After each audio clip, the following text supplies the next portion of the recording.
اعوذ باللہ السمیع العلیم من الشیطان الرجیم بسم اللہ الرحمن الرحیم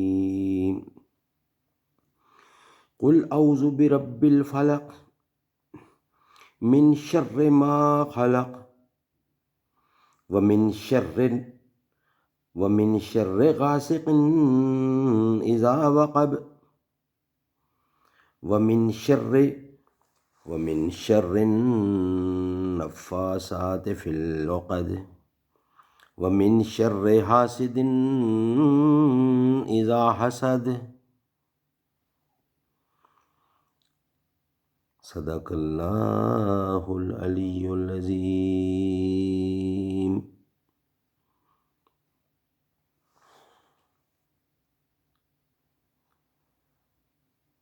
اما یتساءلون 30واں پارہ سورۃ الفلق، سورت کا نمبر ہے 113۔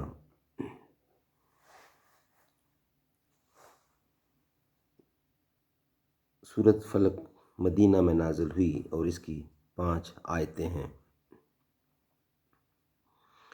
بسم اللہ الرحمن الرحیم، شروع اللہ کے نام سے جو بے حد مہربان نہایت رحم والا ہے۔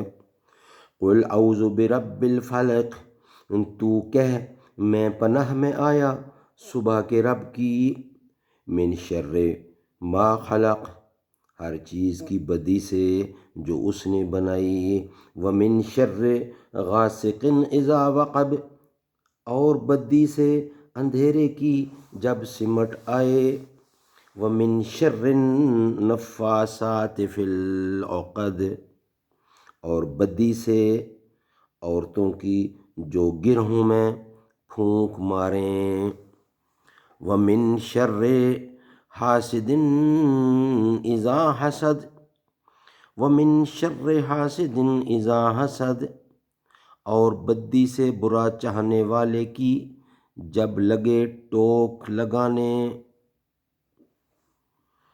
صدق اللہ العلی العظیم وصدق رسولہ النبی الکریم۔ اس صورت کی تشریح، یعنی جو رات کی ظلمت پھاڑ کر صبح کی روشنی نمودار کرتا ہے، یعنی ہر ایسی مخلوق جس میں کوئی بدی ہو اس کی بدی سے پناہ مانگتا ہوں۔ آگے بمناسبت مقام چند مخصوص چیزوں کا نام لیا ہے، یعنی رات کا اندھیرا کہ اس میں اکثر شرور خصوصاً سحر وغیرہ بکثرت واقع ہوتے، یا چاند کا گہن یا آفتاب کا غرور مراد ہے۔ حضرت شاہ محدث دہلوی رحمۃ اللہ لکھتے ہیں کہ اس میں سب تاریکیاں آ گئیں، ظاہر اور باطن کی، اور تنگ دستی اور پریشانی اور گمراہی۔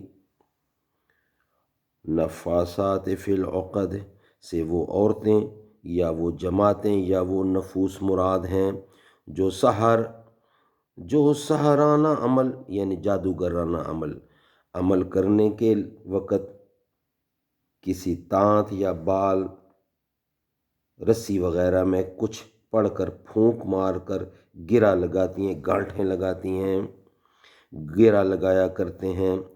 حضور پر جو سحر لبید بن احسم جو جادو کیا تھا، لبید بن احسم نے کیا تھا، لکھا ہے کہ بعض لڑکیاں بھی اس میں شریک تھیں، واللہ عالم۔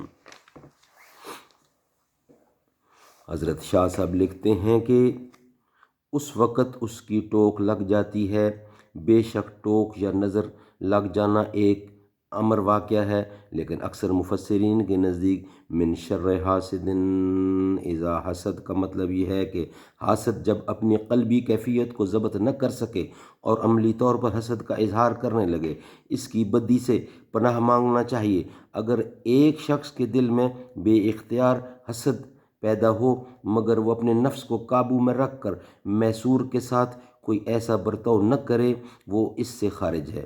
نیز یاد رکھنا چاہیے کہ حسد کے معنی یہ بھی ہیں کہ دوسرے سے اللہ کی دی ہوئی نعمت کے زوال کا متمنی ہو، باقی یہ آرزو کرنا کہ مجھے بھی ایسی نعمت یا اس سے زائد عطا کر دے جو فلاں کو عطا ہوئی ہے، حسد میں داخل نہیں ہے۔